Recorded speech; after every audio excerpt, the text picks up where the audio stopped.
Welcome viewers, I am Dr. Tarang Kapoor and today we are going to discuss virtue ethics with special reference to Aristotle. Virtue ethics is defined as one of the three major approaches in normative ethics. It has its origins in ancient Greece, developed by thinkers like Socrates, Plato and Aristotle. Plato's Republic presents an outstanding exposition of four virtues of Greeks, namely justice, wisdom, courage, and self control. Even pre Socratic thinkers have spent time discussing the nature of virtues. In later times, Platonic virtues were called cardinal virtues. Now, cardinal is derived from the Latin word cardo, meaning a hinge, and the cardinal virtues are thereby virtues by which moral life is supposed to be supported, as a door is supported by its hinges. Our life is hinged on these virtues. Three theological virtues were later on added up onto these four cardinal virtues in the medieval period.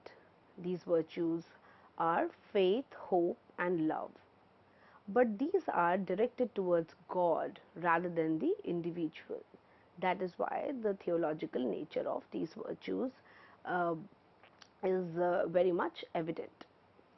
Aristotle is known for his writings on biology, logic, physics, metaphysics, arts, and politics. Now, basic notions of his ethics, the work on moral philosophy, are found in his book Nicomachean Ethics. And today we are going to discuss Nicomachean Ethics. Virtue ethics approaches ethics by asking the fundamental question: what traits of character make one person a good person? While the modern moral theories, which we have already discussed in the previous lectures, like utilitarianism and deontology, ask the question, what is the right thing to do?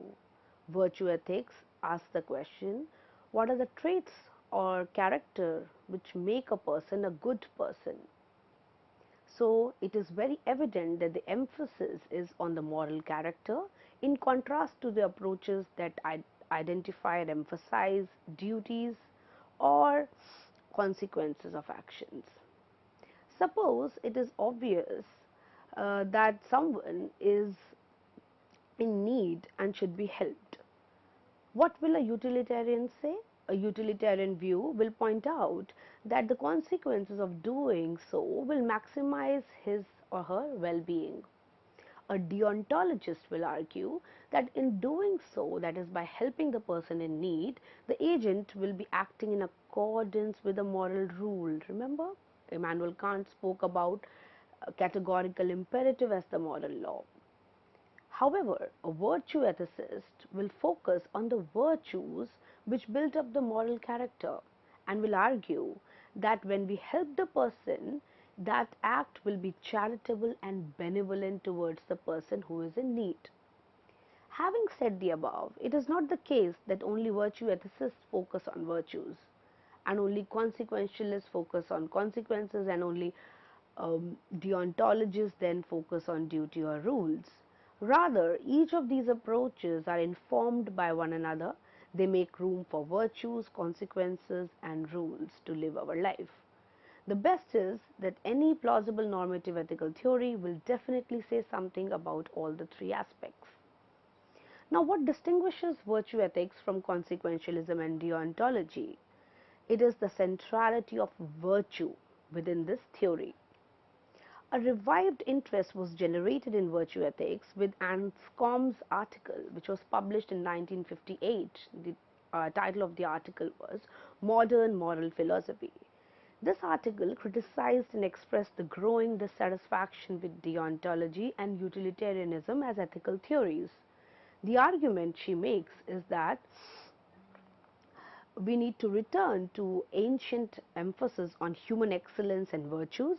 She argues that two prominent ethical theories of our times, namely utilitarianism and deontology, have never paid attention to a number of topics that had always figured in virtue ethics tradition, like virtues, vices, moral character, education, moral wisdom, friendship, deep concept of happiness, the role of emotions in our moral life, and fundamentally many more important questions of what sort of person we should be and how we should actually live our life.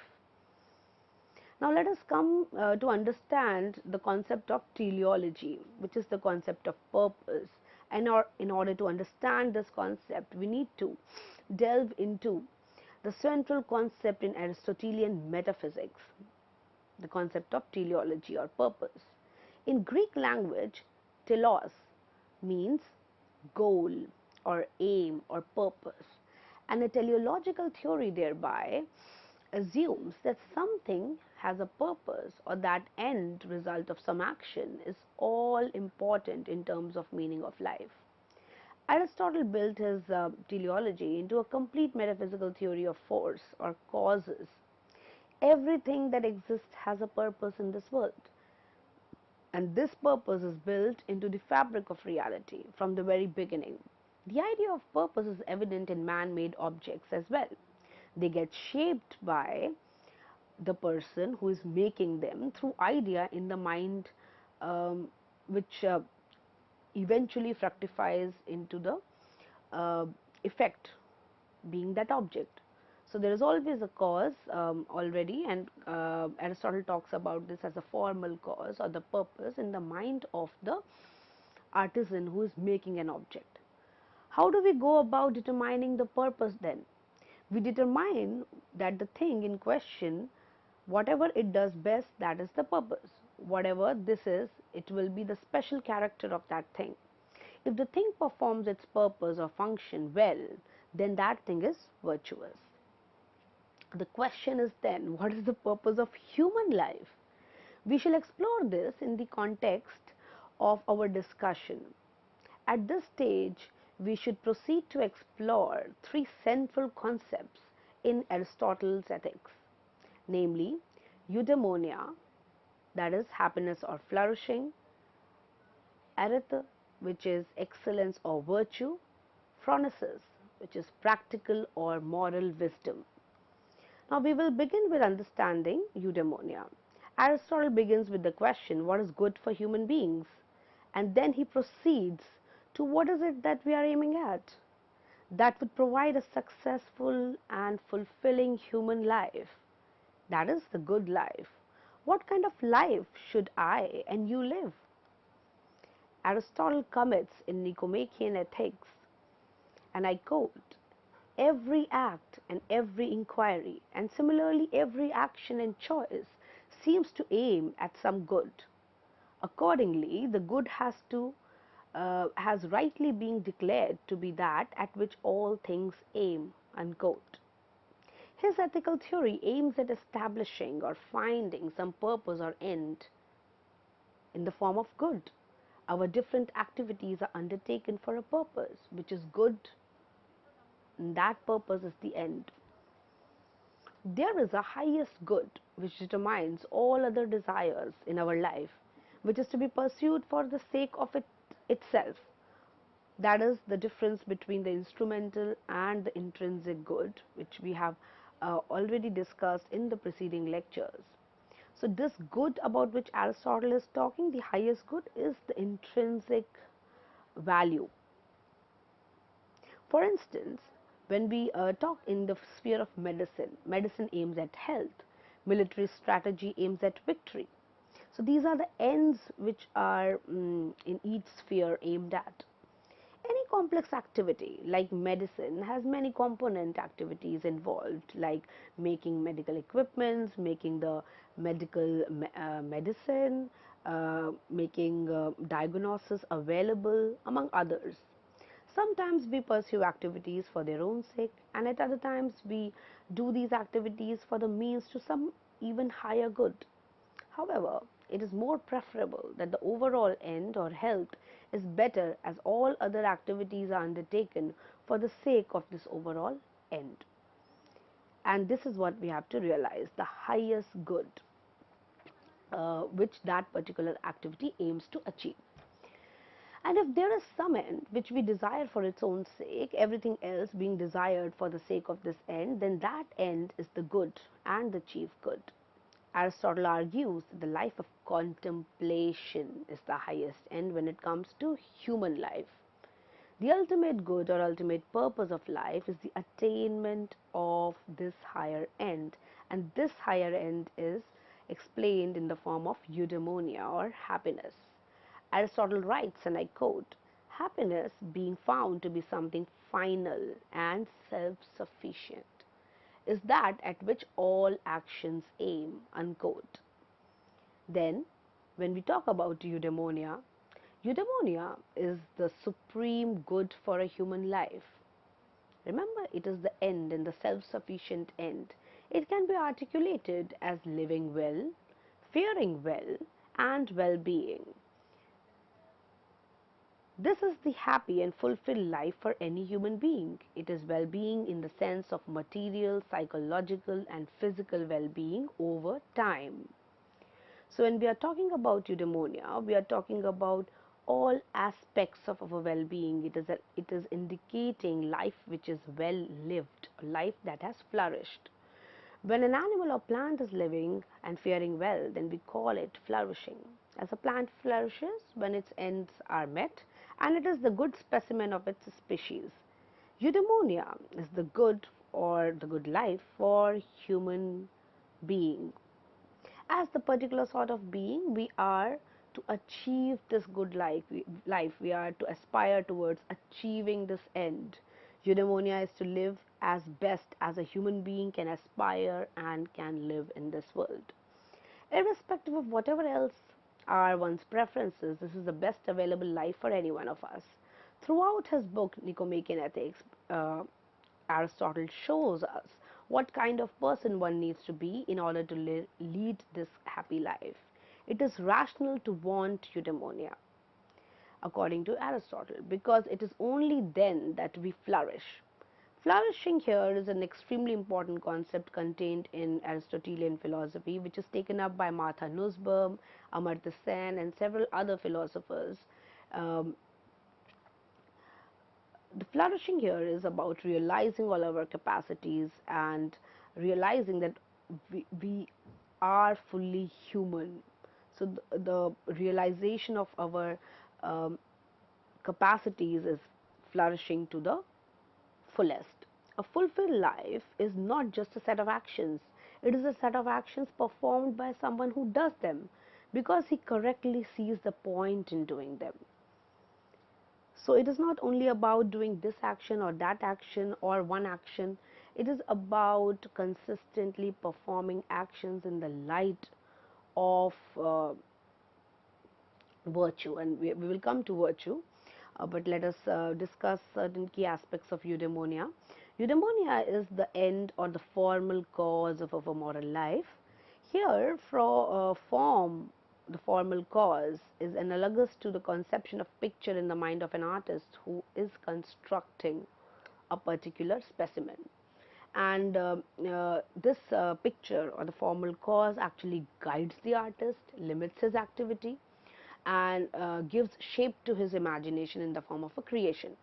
So, moreover, this life, when we talk about human life, it consists of all intrinsically worthful actions, and it is the best life available to us. So, this life, all the activities valuable to humans, adding anything to this life will improve all the worthy activities when they are done consistently. It improves the life aim. So, eudaimonia is not happiness as a subjective state. Instead, it is an activity of living. A good life comprises in realizing the full potential that human life has. So, eudaimonia is an evaluation of a life of a person, a life well lived, or a person, a good person as a whole. So, it is talking about holistic end and purpose of human life. So, we are not here talking about one action or two actions or a phase in human life or one subjective behavioral disposition. We are rather talking about evaluation of the life of a person, a life well lived. So, theory of happiness is complete and self-sufficient in itself. It itself makes the life worthy of living. The well-being of any organism depends on how well it can exercise his or her capacities and actualize and flourish them.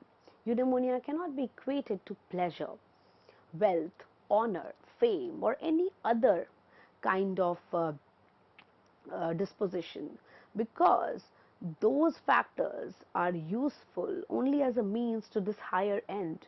Those factors are not end in themselves. Eudaimonia is definitely end towards which all other activities aim. We cannot give any further purpose behind seeking it. It is the final end in itself. Now that we have understood the concept of eudaimonia, let us come to the function argument given by Aristotle. How is one supposed to attain this ultimate goal, eudaimonia?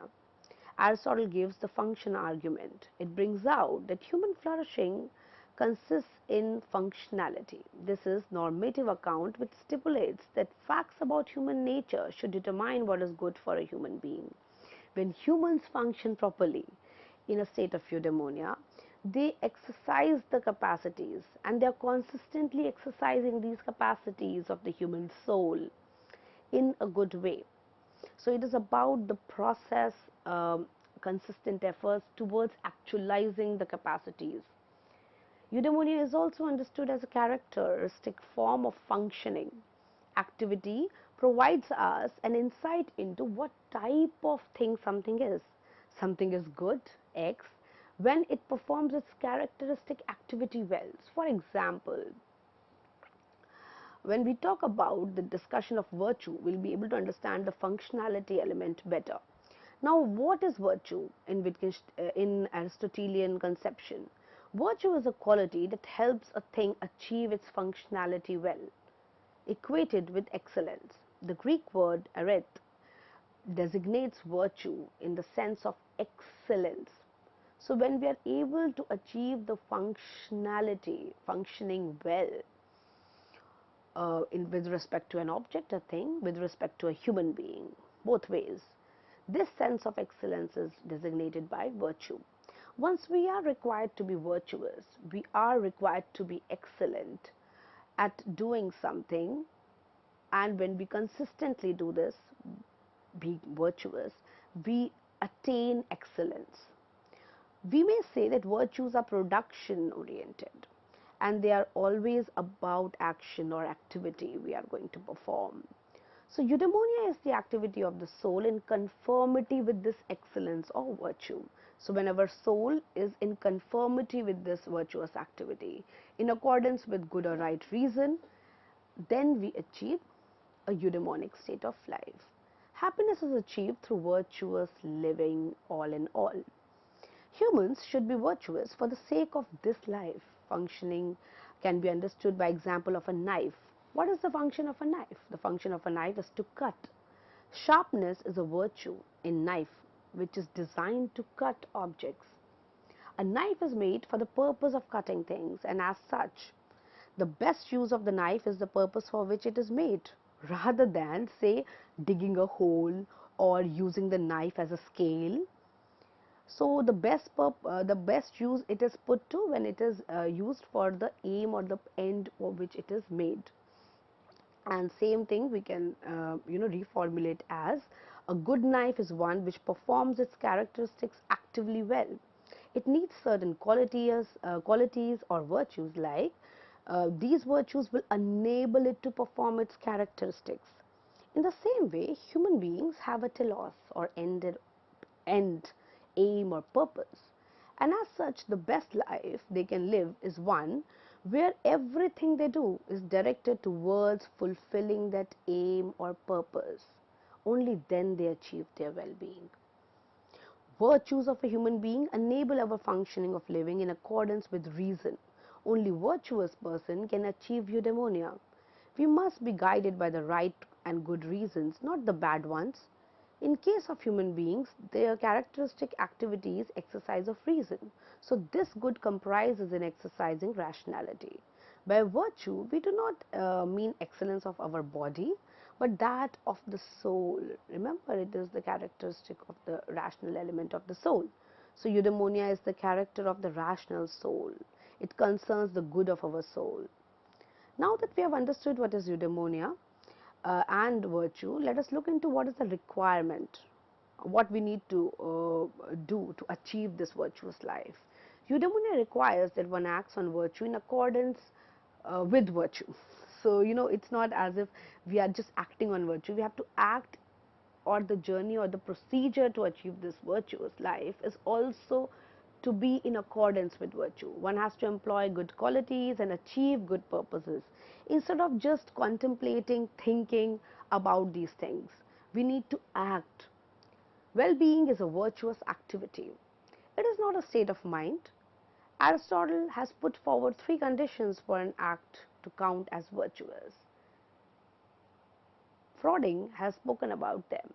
The agent has to have practical knowledge, that is, that he or she should know what they are doing. They should choose the act, choose it for its own sake. The act must flow from a firm character.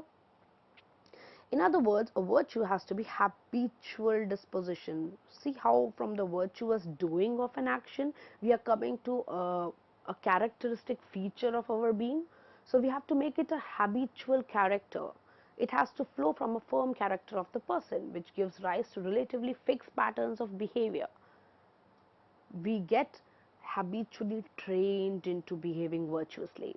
To assess if an action is virtuous, we need to know how the agent saw what she was doing and what it was not doing, what they will do. It was not, whatever they did was not because they were lucky or they were, able to have self control over themselves. They did it because they instead they did it because they intently wanted to do it. There are two types of virtues then, based on Nicomachean ethics: intellectual virtues and moral virtues. Now, intellectual virtues are virtues which are talking about philosophical wisdom, understanding, and practical wisdom. Moral virtues are virtues of character. Intellectual virtues, we will begin with that, belong to that part of soul that has reason. They are traits of character which are central to the being of a person. Intellectual virtues are derived from teaching and they require experience and time. Knowing them is not enough, one has to be good at practicing them. The virtues of character, on the other hand, concern what that part of soul that has feelings, desires, but which can listen to reason. For example, traits of character such as being kind, courageous, benevolent helps in living an actual good life. A virtue of character is a disposition to feel, desire, and choose well, which is necessary if we are to live well and achieve eudaimonia. Moral virtues are neither implanted in us by nature nor are they contrary to our nature. Instead, they have to be acquired through our habitual practice and ethical education, which comes down to actual reorganization of people's desire. So, to do the right thing in a given situation, the agent needs both the motivation to do it, that is, the desire to act in the way, and the situation sensitivity to see what right action is in that particular circumstance in which the agent is going to perform it. So, it is also situation based. Now that we have gathered the nature of virtue, let us discuss the doctrine of mean, which is central to the nature of virtue. What Aristotle says, and I quote, virtue is a state of character concerned with choice lying in the mean. The mean relative to us, this being determined by a rational principle and by that principle by which the person of practical wisdom would determine it. Aristotle's ethics deals with an explanation and analysis of moral virtues. His conception of moderation or golden mean lies at the heart of virtue ethics. Every virtue lies in the middle. To feel passions neither too much nor too little, but at right times, with reference to right objects towards the right people, with respect to right motive in the right way. So there is a lot of contextualization when it comes to following virtues. Excellence is an intermediate in an ethical triad framework. Excellence is in the middle issues in the action that neither go too far nor fall short. Now flanked by two vices, one dealing with the excessive behavior and the other with the deficient behavior. What is the right amount? How do you decide what is a virtuous action? The reason for which a feeling is said to be in man, because that is how a virtuous person would feel in that particular situation. It is kept in the mean owing to various parameters like right time, intensity, reason, among others. There is nothing like right feeling already fixed and decided, which can be decided independent of the virtuous agent. Developing virtue of character is more like learning a skill, like performing generosity, such as carpentry. A just act will help one to develop corresponding character. In human activity, the mean is relative to each individual. For virtues, Aristotle says, one is by nature equipped with the ability to receive them, and habit brings this ability in completion and fulfillment. He has further argued that a virtue is an action or feeling responding to a particular situation at the right time, in the right way, in the right amount, for the right reason, not too much, not too little. Thank you so much.